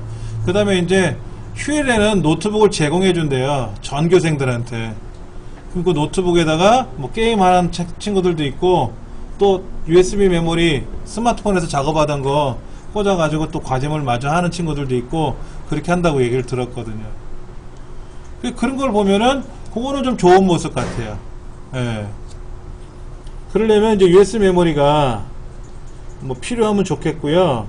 외장 하드 디스크는 굳이 없어도 돼요. 외장 하드 디스크는 스마트폰이 또 인식을 못해요. 예. 그러니까는 조그만 용량의 USB 메모리 하나 있으시면 32기가짜리 뭐 요즘 32기가 64기가짜리도 싸게 나오더라고요. 그러니까 뭐 이런 걸 하나 장만하셔가지고 뭐 업무를 처리할 수도 있고요. 요즘은 USB 메모리가요 128기가 256기가까지 나와 있어요. 근데 아직은 비싸요. 그런 건 비싸고 그냥 16기가나 32기가 정도만 있으면 여러분 업무 적용하는 데는 충분할 거예요. 거기다 두고두고 보관하는 게 아니라 그때그때 필요한 거를 컴퓨터랑 연동하는 거니까. 그래서 스마트폰에서 뭐 네이버 클라우드로 접속을 해가지고 필요한 자료, 내가 컴퓨터에다 보관했던 거를 받아가지고 그거를 USB 메모리에다 복사를 해 놓는다든지 이런 식으로 해서 관리를 하는 거죠. 자, 책에 좀 보니까는 33쪽에 가서 보시면 그런 말이 나와 있네요. 구글에 가입하기 위해서는 스마트폰을 이용해서 가입할 수도 있지만 PC에서 가입을 하기도 해요. 그럼 PC에서 가입한 정보를 가지고 스마트폰에서 연결만 하면 되는 거죠. 그런데 나는 스마트폰에 아이디를 2개, 3개씩 만들 거야. 이래도 돼요. 예. 주로 되어 있는 거를 하나 쓸 때는 메인으로 쓰는 지메일 계정 있잖아요. 구글 계정 있잖아요. 그걸 변경하려면 공장 초기화 시켜야 돼요. 공장 초기화를 시켜야 되고, 예를 들어 나는 A라는 구글 아이디가 있고 B라는 아이디가 있는데 A를 써야 되는데 뭐로 B가 들어갔어. 그럼 A를 추가하면 되는데 그 B를 빼버리고 싶은 거야. 근데 뺄 수는 없어요. 제일 먼저 집어넣은 못 빼요. 나중에 집어넣은 애는 뺄 수 있는데 맨 처음으로 집어넣었던 구글 계정은 뺄 수가 없습니다. 공장 초기화를 시켜야 돼요. 그래서 삭제하라 그러면 컴퓨터 스마트폰이 껐다 켜지면서 공장에서 처음 생산된 제품처럼 바뀌어버려요. 그럼 그때 A라는 계정으로 처음에 로그인을 하시면 이제 그게 메인 계정이 되는 겁니다. 그거를 이제 처음에 만들 때 지금은 우리가 이제 회원에 가입돼 있으니까 로그인을 해놨으니까 망정이지, 로그인이 안 돼 있으면 어떻게 하는 거예요? 로그인을 하실 때 회원 가입을 하시면 되죠. 회원 가입할 때 핸드폰 번호가 뭐냐 이렇게 쓰시면 되죠. 근데 이제 문제가 뭐냐면 이 핸드폰 번호를 바꿨어. 핸드폰 번호를 바꿨어. 1, 2, 3, 4 쓰던 사람이 5, 6, 7, 8로 바꿨단 말이야. 그래서 계정은 그대로 쓰는 거야. 근데 비밀번호를 까먹었어. 그럼 비밀번호를 요청하려면 내 핸드폰 번호를 가지고 인증을 받으면 되는데 핸드폰 번호 바뀌어버렸잖아요. 그럼 인증을 어떻게 받아요? 못 받아요. 못 받는다고. 그럼 나 핸드폰 번호 비밀 모르니까는 내 핸드폰 번호 어떻게 확인할 수 있는 방법이 어떻다? 없다라는 거예요. 그러니까는 비밀번호는 잃어버리면 안 돼. 잃어버리면 안 되고, 어디다 메모를 하면 좋은데 이게 메모를 잘못해 놓으면 어떻게 돼요? 남한테 보이게 되잖아요. 그렇죠? 그것도 주의하셔야 되는 거예요. 그래서 노트북을 이용하든 PC를 이용하든 스마트폰을 이용하든 회원가입을 하는데, 일단 스마트폰에서는 구글 계정이 연결되어 있지 않으면 인터넷이 안 돌아가요. 스마트폰 자체는. 그러면 내가 이제 핸드폰을 딱 새로 만들러 갔단 말이야. 대리점에 갔는데 대리점 이제 직원이 대화를 해보면 이 사람은 초짜구나 알단 말이야. 그러면 분명히 핸드폰을 개통해줘도 밴드도 못하고 아무것도 못해. 앱도 못 쓴단 말이야. 그러니까는 이제 어떻게 하느냐, 구글 계정을 여기다 만들어서 자기가 회원 가입을 해서 넣어주는 거예요. 그럼 이제 핸드폰 이제 받아왔잖아, 주인이. 그래갖고 이제 야, 나 카톡 하고 싶어. 그러면 엄마 카톡 깔면 돼. 그럼 어떻게 해? 이렇게 깔면 돼 해서 깔았단 말이야. 본래는 못 깔죠. 구글 계정이 없으면 못 깔아요. 로그인을 못하면. 핸드폰을 처음에 사시면 전화 걸고 문자 보내고 받는 거 외에는 아무것도 못합니다. 거기 있는 앱들을 사용 못해요. 앱을 사용하려고 그러면 당신 누구세요? 라고. 나 구글 계정 갖고 있는 아무개다 라고 하면 오케이 하고 넘어가는 겁니다. 그 다음부터. 근데 그 과정을 다 통과하신 거잖아 지금. 근데 역으로 비밀번호를 모르니까 여기에는 비밀번호가 들어가 있는데, 여기에는 비밀번호가 들어가 있는데 그 들어가 있는 비밀번호를 내가 기억을 못하고 있는 거잖아. 그러니까는 댁에 가서 차분히 하시면 돼요.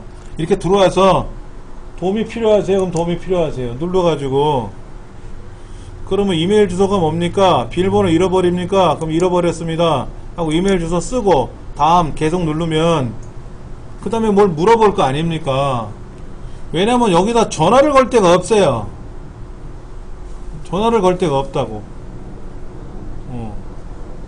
그러니까 다 인터넷상에서만 해야 되는 거예요. 이거 참 어렵습니다. 근데요, 문제가 있는데요. 제 여기 지메일 주소 넣어가지고 접속을 했잖아요. 예. 다 닫았다가 다시 해도 예. 비밀번호 안 쳤는데도 거기 제 아이디 단어 하나만 치면 제 예, 아이디는 남아있어요. 그건 계속 남아있어요? 예, 아이디는 남아있어요. 비밀번호를 안 쳤는데도 제 이름이 거기 딱 뜨는데요? 예, 그 아이디를 쓰는, 이메일 주소 쓰는 사람이 홍길동이다라는 건 알기 때문에 보여주는 거예요. 근데 이 PC 자, 보세요.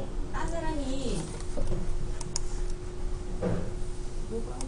자, 여기 지금 구글에 한번 들어가 볼게요. 구글에 들어가서 로그인을 하려고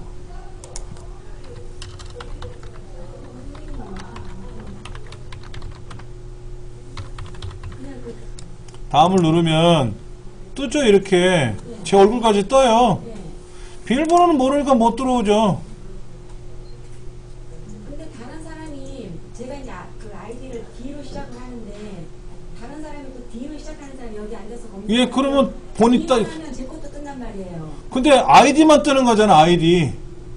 선생님 얼굴도 나오고 이름도 다 나오는데. 예, 근데 패스워드는 모르잖아요. 그러니까 제 거를 못 들어오지. 저는 이거 자체를. 이 이름도 뜨고 하는 게 이게 싫다. 네, 그게 싫다. 그 주소랑. 흔적이 남는 건데 어떻게? 그거는 방법이 없는 거예요. 자, 얘를 이제 껐다가 컴퓨터를 껐다 다시 켜보시면 남아있는지는 확인해 보셔야 되는데, 제가 아이디를 입력을 했잖아요. 아이디를 입력을 하면 이 아이디 구글 계정에 있는 사람, 이 사람이 이정민이요 라고 뜬단 말이야. 그거는 기억을 하고 있는. 자, 그러니까 비밀번호를 누르면, 자, 이제 되돌아가서 여기죠. 여기 지금 이 상태였잖아요. 다시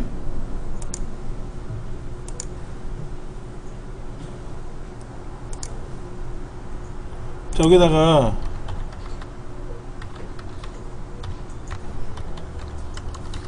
제 계정을 다 써야 되겠죠. 이렇게 계정을 쓰고 근데 계정을 안 쓰고 앞 글자만 딱 쳤는데 뜬 거잖아요. 그렇죠? 네. 그건 지우면 돼요. 어떻게 지워요? 설명 아직 안 드렸어요, 그거는. 그러니까 저는 계정을 다 입력을 하니까 이정민 맞네 하고 뜨는 거죠, 저는. 근데 지금 선생님 질문은 나는 앞 글자만 쳤는데 내게 자동으로 나오더라, 튀어나오더라 이거지. 여기 보이세요? 도구. 누구요? 도구에 가서 인터넷 옵션에 가서 여기 보면 삭제 있어요. 검색 기록 삭제 이런 거. 삭제. 이 삭제 가서 얘를 다 삭제하세요.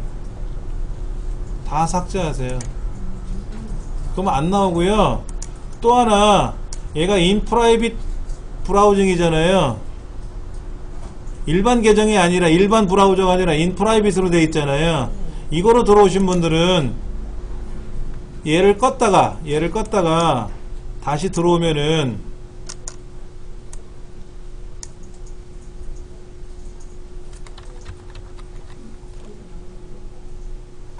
자, 여기 가서 아까 저 구글이었죠? 구글에 가서 로그인 하려고 쟤는 이제 아이디가 J로 시작한단 말이에요. J로. 그럼 J로 시작하면 안 나오죠, 지금요. 그렇게 했는데도 선생님 두 개 다 쓰는. 다 떠요? 인프라이빗 화면인데도요? 아니요. 그냥 인프라이빗 하면 이거로 하셔야 돼. 일반 인터넷 창으로 열면은 그 정보가 남아 있어요. 그러니까 여기서 삭제를 하시는데 그래도 남을 수가 있다라는 거죠. 그래서 제가 아까 뭐라 그랬냐면 그게 불편하신 분들은 인프라이빗 브라우저로 꼭 실행하셔갖고 열어야 된다고. 근데 선생님 삭제를 했는데도 남는데요. 인프라이빗 브라우징 화면에서 그런 거냐고요. 아니잖아요. 여기는 안 남는다고. 그러니까 이거로 하셔야 된다고. 그래서 제가 이거 알려드렸잖아. 이거로 하시라고. 근데 지금 이게 한 건 어쩔 수 없고 배워져 있는 거지 뭐 어쩔 수 없고. 껐다 키면은 컴퓨터를 껐다 키면 사라질 텐데. 딱 제가 예. 그러니까 컴퓨터라고 하는 거는요, 이건 있어요. 주어진 환경이 있는데 내가 들어오면 그 환경을 다 물려 들어가요. 그러니까 그렇게 들어가기 싫으신 분은 다르게 들어오세요 라고 알려줘 놓잖아요. 그렇죠? 그 환경대로 하셔야 돼요. 예를 들어 아무래도 재래식 화장실 갔다 오면 냄새가 배거든. 근데 여기는 들어가면 안 밴다는 거야. 이 화면에는. 이게 수세식이야. 그런 차이는 있는 거죠. 표현이 좀 안 좋지만은 다 좀 다르다라는 거죠. 일단은 구글에 여러분이 척척 접속을 할 줄 아셔야 여기 있는 내용을 입사천리로 쫙쫙쫙쫙 배울 수가 있어요. 아시겠죠? 예. 오늘은 여기까지 진행을 하겠습니다. 수고들 하셨습니다.